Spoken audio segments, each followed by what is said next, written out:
ఉన్నాయి, మీకు కావాలంటే నేను ఇస్తాను. మొన్న కూడా చాలా ఛానల్స్కి వాళ్ళ చాటింగ్ సబ్మిట్ చేశాను. ఆమె తప్పు చేసి ఆమె మా డాడీ ఇల్లీగల్గా కాంటాక్ట్ పెట్టుకొని మేము అడగద్దంటే ఎలా సార్? ఎందుకు సార్ వైఫ్ పిల్లలు అడగరు?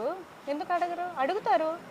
అడిగినందుకు నువ్వు తప్పులు చేసి నువ్వు సూసైడ్ చేసుకుంటానంటే దానికి ఎవరు రెస్పాన్స్? కానీ స్నేహం చేయకుండా ఎవరు ఉంటారు? అమ్మాయి అబ్బాయి స్నేహం చేయొచ్చు కానీ పెద్ద వయసులో ఉన్నటువంటి వాళ్ళు స్నేహం చేయకూడదా? ఇది మాది స్నేహం మాత్రమే, దీనికి ఒక అంటే ఇల్లీగల్ అఫైర్ అనే దాన్ని క్రియేట్ చేశారు కావాలనే, నా ఇమేజ్ని డ్యామేజ్ చేయడం కోసమే అని మీ ఫాదర్ చేస్తున్నారు. ఇల్లీగల్ అఫైరా? చూపిస్తాను. ఇంకా నా దగ్గర చార్ట్స్ ఉన్నాయి. ప్రజెంట్ మా చెల్లి ఫోన్లో కొన్ని చార్ట్స్ ఉన్నాయి, నా దగ్గర ఉన్న చార్ట్ నేను చూపిస్తాను. అంటే మీ ఫాదర్ వాణి చేసుకున్నటువంటి చాటింగ్ అంటారు మాధురి? అది మాధురి మీ ఫాదర్ చేసినటువంటి చాటింగ్.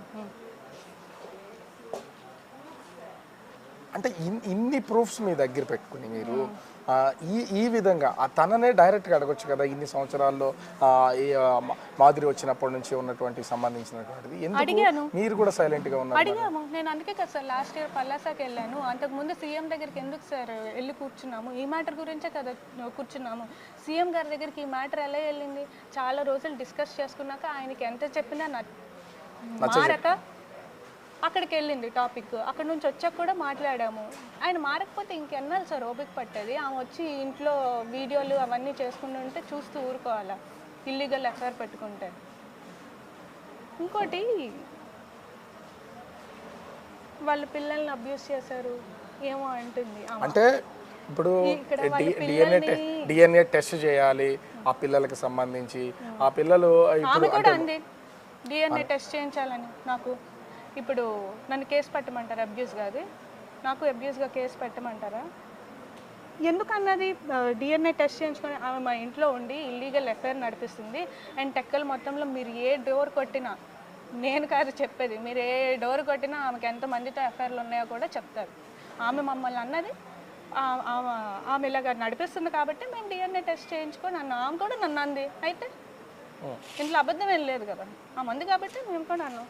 అంటే ఐ మీన్ ఆమె చేసింది కాబట్టి మేము అన్నాం. ఆమె కూడా నన్ను అంది. ఇందులో ఏముంది? ఇక్కడ వాళ్ళ పిల్లల్ని ఎవరు ఏం తిట్టలేదే. అబ్యూజ్ అంటే ఏంటి? వాళ్ళ పిల్లల్ని అంటే, వాళ్ళ పిల్లల్ని తిడితే వాళ్ళ పిల్లల్ని ఎవరేం అనలేదే. కానీ డిఎన్ఏ టెస్ట్ అంటే నా పిల్లలు సొసైటీలో ఎలా బ్రతకాలి, ఆ సొసైటీకి సంబంధించి వాళ్ళని ఇప్పటికే స్కూల్లో కూడా క్వశ్చన్ చేస్తున్నారు. ఏంటి మీ మమ్మీ మీ డాడీకి అంటే మీ మమ్మీకి అదేవిధంగా దువ్వాడ శ్రీనివాస్కి ఏదో ఎఫ్ఐఆర్ ఉందంట కదా, వాళ్ళ గురించి మాట్లాడుతున్నారు. అంత చిన్న పిల్లలు కూడా వాళ్ళ మనసులను గాయపరిచే విధంగా ఈ చర్చ అనేది నడుస్తుంది అనేది ఆమె చేస్తున్నారు. మా డాడీతో ఇల్లీగల్ ఎఫ్ఐఆర్ పెట్టుకున్నప్పుడు ఆమెకి పిల్లలు గుర్తు రాలేదా? మా డాడీతో ఆ చాటింగ్స్ చేసినప్పుడు ఆమెకి వాళ్ళ పిల్లలు గుర్తు రాలేదా? ఇలాంటి ఇల్లీగల్ అఫైర్స్ పెట్టుకుంటే ఇలాగానికి ఇంకేమంటారు సార్? ఆమె పెట్టుకుంది కాబట్టి అంటారు. ఆమె పెట్టుకోకుండా చక్కగా ఆమె హస్బెండ్తో వాళ్ళ పిల్లలు అందరు కలిసి ఉంటే ఎందుకు సార్ అంటారు?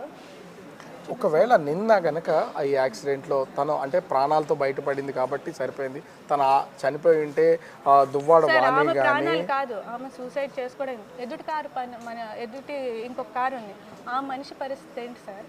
నువ్వు గుద్దావు, నువ్వు సూసైడ్ చేసుకున్నావని అందులో ఉన్న మనిషికి ఏమైనా అయితే దీనిలో ఏమైనా క్రియేషన్ ఉందంటారా అని డౌట్ ఏమైనా వ్యక్తం చేస్తున్నారు మీరు? ఉందేమని నేను అనుకుంటున్నాను. ఖచ్చితంగా. మరి సీట్ బెల్ట్ ఏవో పెట్టుకున్నారంట. సీట్ బెల్ట్ పెట్టుకుంటే బెలూన్స్ ఓపెన్ అవుతాయంట కదా. మరి సూసైడ్ చేసుకున్న వాళ్ళు సీట్ బెల్ట్ ఎందుకు పెట్టుకుంటారు? సో అంటే చాటింగ్ వెతుకుతున్నారు ఎందుకు? అంటే అంతా మీ ఫాదర్కి మాధురికి మధ్యలో ఉన్నటువంటిది అసలు ఈ చాటింగ్స్ని మొబైల్ మీ దగ్గరికి వచ్చిందా ఎట్లా? మేము మా డాడీ ఫోన్ ఉంటుంది కదా, వాట్సాప్ డివైస్ లింక్ అని ఒకటి ఉంటుంది. క్యూఆర్ కోడ్ స్కాన్ చేస్తే అది చేసాం. ఎందుకు అంటే ఏం జరుగుతుందో తెలుసుకోవాలి. చాలా మంది రూమర్స్, అసలు ఫస్ట్ మా మమ్మీ ఎన్నిసార్లు నాకు రూమర్స్ వస్తున్నాయి చాలా మంది చెప్పిన, నాన్న ఎందుకమ్మా అలా చేస్తారు, నాన్న చేయరు. మా డాడీకి అడిగినా కూడా మీ మీద ప్రామిస్ రా, నేను అలాంటివి చేయను రా అని చెప్పారు. చేయరమని మా మమ్మీ బాధపడుతుంది. బయట కూడా చాలా రూమర్స్. ఎందుకు ఒక క్లారిటీ ఉంటే సరిపోతుంది కదా అని డివైస్ లింక్ చేసాం. డివైస్ లింక్ చేసిన తర్వాత ఒకవేళ చాటింగ్స్ ఏమీ రాకపోతే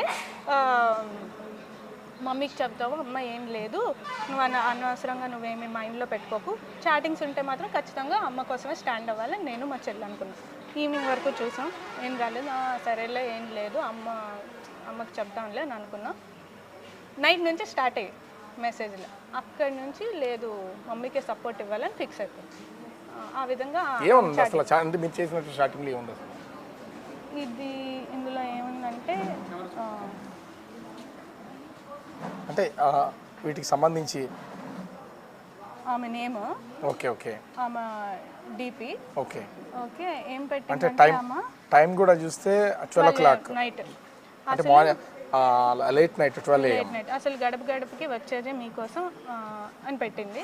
ఏంటి యాటిట్యూడ్ అని డాడీ పెట్టారు. అండ్ మోస్ట్లీ నాకు నీ స్మైల్ చాలా ఇష్టం, నవ్వితే బాగుంటావు, చాలా చాలా హ్యాండ్సమ్. ఇలాంటివి ఆ ఫ్రెండ్స్ మాట్లాడేవి. ఓకే ఇలాంటివి ఇవి ఫేక్ ఎలిగేషన్స్. ఆమె చాటింగ్ చేసింది. ఇంకోటి కూడా నేను చెప్తాను మీకు.